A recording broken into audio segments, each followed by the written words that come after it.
엄마 사랑해요. 아빠 사랑해요. 둘 다 사랑해요. 안녕하십니까. 그 영상 가지고 있는 해경 도착했어요? 아직 도착 못했습니다. 얼마 남았어요? 네, 지금 잠시만. 그 배가 빨라야 가야 돼. 엄마한테 전화해볼까?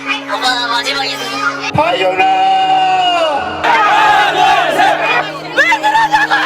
내 가족들을 다시 만나고 싶습니다. 가만히 있는 것보다는 이게 이렇게 행동이라도 해야죠.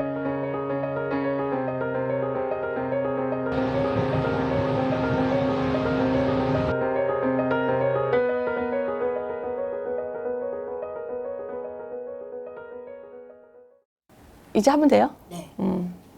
오늘 유가족들하고 얘기를 하면서 다시 깨달은 건데, 기자들이 하지 말아야 할 질문, 그러니까 고통 속에 있는 사람, 혹은 고통을 경험한 사람에게 하지 말아야 할 질문, 그러니까 그 당사자 입장에서는 가장 아픈 질문이 뭘까? 뭘 것 같아요? 근데 우리가 굉장히 일상적으로 많이 하는 질문인데, 지금 심정이 어떠세요? 라고 하시더라고요. 사실 내가 내 마음을 들여다보는 게 너무 고통스러운 순간에, 그래서 자기가 숨을 지금 쉬기도 힘들 만큼 그 고통이 여기까지 올라왔는데, 이제 기자들이 다가와서 지금 심정이 어떠세요? 라고 하면 분노, 때로는, 그리고 때로는 절망감, 때로는 그냥 그 순간 확 무너질 것 같은 그런 느낌이 드신다는 얘기를 하더라고요. 세월호가 인양될 때, 그 인양되는 그 현장을 동거차도에서 취재하러 들어간 적이 있었어요. 그때 이제 어떤 다른 타사 기자가 그 배를 같이 탄 아버님한테, 아빠한테 물어본 거죠. 지금 심정이 어떠세요? 굉장히 우리가 흔히 하는 질문이잖아요. 그 아버지가 제발 그 질문을 하지 마라 라는 얘기를 하시는 걸 옆에서 들었어요. 내려갈 때는 그런 생각을 하고 내려갔거든요. 그렇게 바라던 인양이, 야, 좀 어쩌면 이 시점에, 그때가 이제 촛불 우리 전국이 끝나고 선거를 막 하고 할 때였으니, 어쩌면 이 시점에 저렇게 정말 거짓말처럼 세월호가 인양이 되나, 유가족들 얼마나 기쁠까, 그 오랫동안. 근데 제가 가서 보니까 정말 낯빛이 까맣고 손을 막 떨고 계시더라고요. 나의 아이가 고통스러운 마지막 순간을 보냈을 고통스러운 무덤을 마주하는 거잖아요. 그러니까 그게 너무 두렵고 그걸 감당을 할 수 없는 그 마음가짐인데, 이게 진실을 규명하기 위해서 또 이걸 마주해야 하잖아요. 그래서 어쩔 수 없이 그 배를 보러 가야 하잖아요. 사고가 발생한 그 당일날 저는 현장을 가진 않았어요. 발생하고 나서 한 3, 4일이 지난 거죠. 유가족들이 진도대교까지 와가지고 서울 가겠다고 막 항의하던 그날이에요. 현장에 갔을 때 이미 기자들은 완전 신뢰를 잃은 상태였고, 체육관에 불을 끄지 않았어요. 그래서 낮인지 밤인지가 구분이 안 되는 거예요. 시계를 안 보면. 그 정도로 굉장히 환하게 있고, 다만 이제 앞에 있는 TV로 이제 세월호 바다를 비추고 있어서 그걸로 이제 낮인지 밤인지를 알 수 있는. 근데 지금 생각해보면 그래요. 아이들을 기다리는 부모잖아요. 돌아오지 않는 아이를. 근데 우리 엄마 어렸을 때 기억해보면, 제가 집에 늦게 들어가면 엄마가, 제일 무서운 게 그거죠. 엄마가 불 켜놓고 그 거실에 앉아있는 거. 불 켜놓고 제가 새벽 2시에 들어갔는데 앉아있으면 정말 너무 무섭거든요. 근데 그런 것처럼 돌아오지 않는 아이가 이 불을, 혹시 길을 못 찾을까봐 이 불을 켜놓고 기다리는 거죠. 정말 너무 슬픈 현장이었어요. 그게 제가 2층에서 1층을 내려다보는데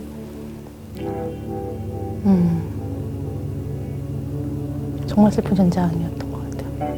네, 유가족 2분하고 아빠 2분하고 이제 누나, 다동고 희생 학생의 누나 하고 3명이 걷는다고 해서 그때 이제 많은 기자들이 그랬듯이 그냥 저도 현장에 그냥 취재하러 갔는데 국도가 또 얼마나 쌩쌩 달려요. 이 5명이 정말 이런 깃발 하나 들고 십자가 들고 걸어가니 정말 너무 무서운 거예요. 어쩌다 보니 많이 길을 헤매고 그래서 이제 도착한 첫 번째 목적지를 10시가 넘어서 11시 가까이 도착을 한 거죠. 그 누나가 저희 한겨레 21에 일기를 써주기로 했었거든요. 매일매일. 그 친구가 이제 막 그 묵도 힘든 눈을 비비면서 새벽까지 일기를 쓰던 거예요. 아, 이분들이 갈 수 있을까? 나는 왜 여기서 자고 있는 걸까? 이러면서 그때 이런 저의 답답하고 두려운 마음을 이제 페이스북에 올렸더니 그리고 이제 그런 위험한 상황들도 올렸더니 이제 다른 시민들이 막 같이 걷겠다. 우리도 같이 걷겠다. 도와주겠다. 앞차에 실어야 될 거예요. 앞차에.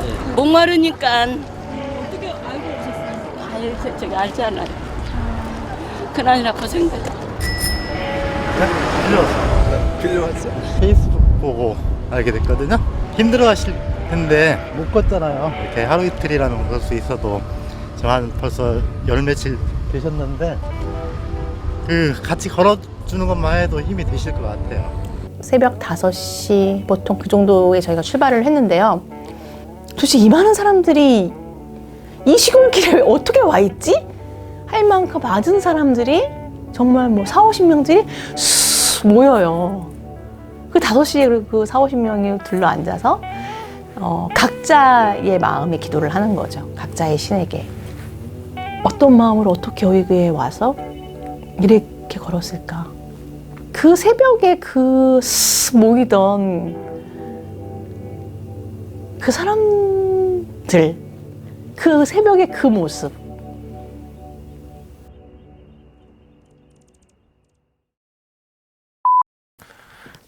시작하면 되네요. 2016년 4월 그때부터 사실 세월호 취재를 많이 맡아서 2년 동안 좀 취재를 계속 했었던 기억이 있습니다. 기록을 중심으로 그리고 이제 수사 내용이나 조사 내용들 중심으로 좀 취재를 많이 했었고요. 좀 기억에 남았던 거는 이제 119랑 그다음에 해양 조난 신고가 122거든요. 거기 걸려온 그 전화가 총 18통인데 살려주세요. 여보세요. 여보세요. 예. 119. 여기 연덕이 배가 침몰되는 것 같아요. 배가 침몰해요? 여기 제주도 가고 있었는데. 예. 여기 지금 배가 타고 오신 배가 침몰한다는 소리예요? 아니면 옆에 있는 다른 배가 침몰한다는 소리예요? 배가 침몰해요. 여보세요. 첫 마디부터 이제 살려달라라는 이야기들이 계속해서 끊임없이 반복되고 되게 겁먹었었고 되게 무서워했었던 목소리들이 고스란히 담겨져 있었고 그 신고 전화를 했던 많은 학생들은 사실 살아나오지 못했거든요. 해양경찰청이랑 청와대가 교신하는 내용을 들어보면 안녕하십니까. 그 영상 가지고 있는 해경 도착했어요? 아직 도착 못했습니다. 얼마 남았어요? 지금 잠시만. 그 배가 빨리 가야 되는데. 예. 지금 해가지고 아직 지금 도착을 못했고요. 확인해봐요. 얼마 남았어요 지금? 너무 정말 구조와 무관한 방식의 이야기를 하는 거예요. 정말 절박한 목소리와 비교해서 듣다 보면 되게 화가 나고 분노할 수밖에 없었던 기억이 있었던 것 같아요. 보수단체 분들이 이제 세월호 관련해가지고 떼를 쓴다라거나 입에 담기 어려울 정도로 비난하는 글들을 막 트위터를 여러 개 돌려서 올린다거나 이런 것도 되게 많이 접했었거든요. 참 여러 가지 생각을 할 수가 있는데 한국 사회가 사실 되게 견디기 힘들 정도의 큰 고통을 입은 사람에게 꼭 그렇게밖에 대응할 수 없는 것인가. 일본 같은 데서는 이제 재난이 벌어지면 재난이 벌어진 지역에 어떤 지원이 가는지를 얘기를 안 한대요. 얼마만큼의 지원이 간다는 것 자체가 되게 논란이 되는 게 이 피해자들한테 되게 큰 타격이 되고 또 비난의 가능성이 뭐 생길 수도 있고 뭐 잘 됐네 이런 생각들이 나올 수 있기 때문에 아예 그걸 안 하는데 한국 같은 경우는 거의 당일날 뭐 보상기금 규모가 얼마나 되고 뭐 이런 보도부터 먼저 나왔었거든요. 생존 학생 같은 경우는 그런 얘기를 이제 수시로 전해 듣는 거예요.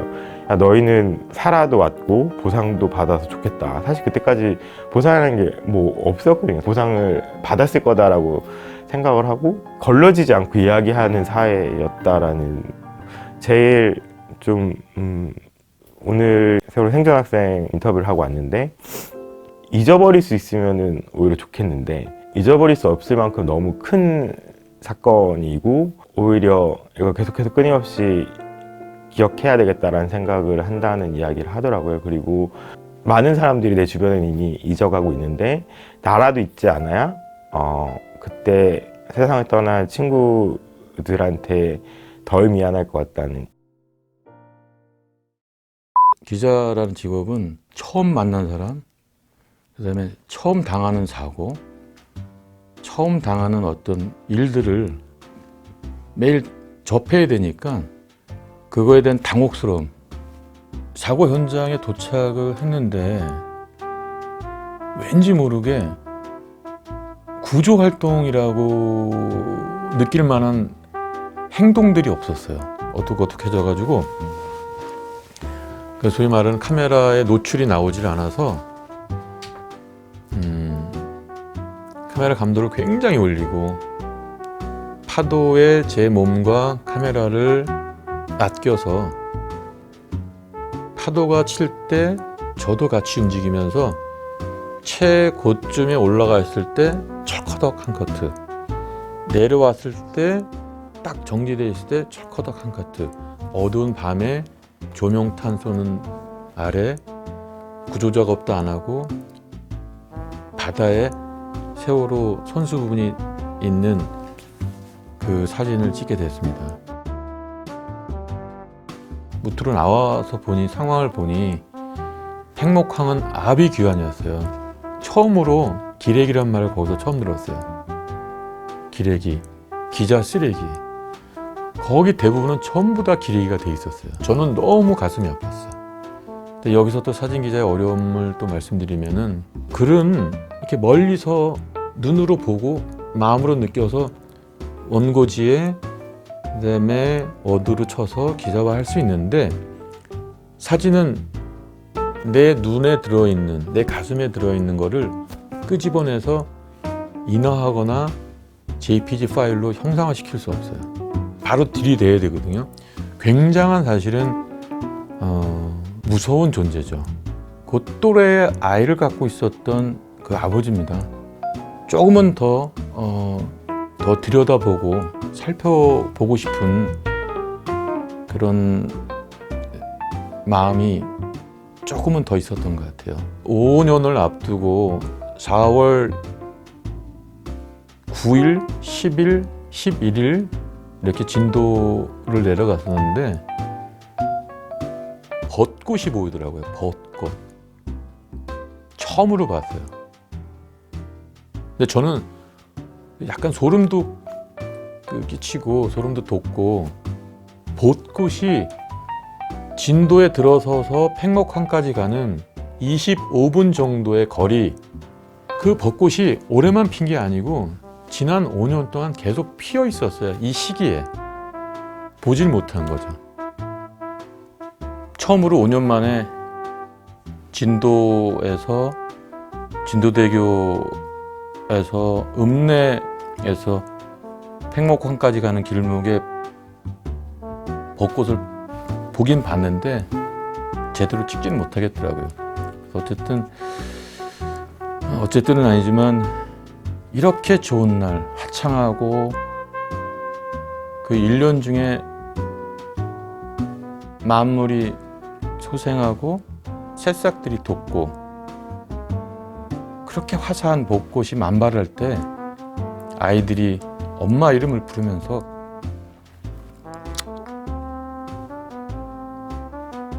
어떻게든 이렇게 형상화 시켜서 해보고 싶었었는데, 저로서는 그 아이들의 슬픔, 세월호의 어떤 참상을 사진으로 풀어내기는 저로서는 불가능했습니다. 그래서 눈으로만 보고 가슴으로 참고만 왔습니다.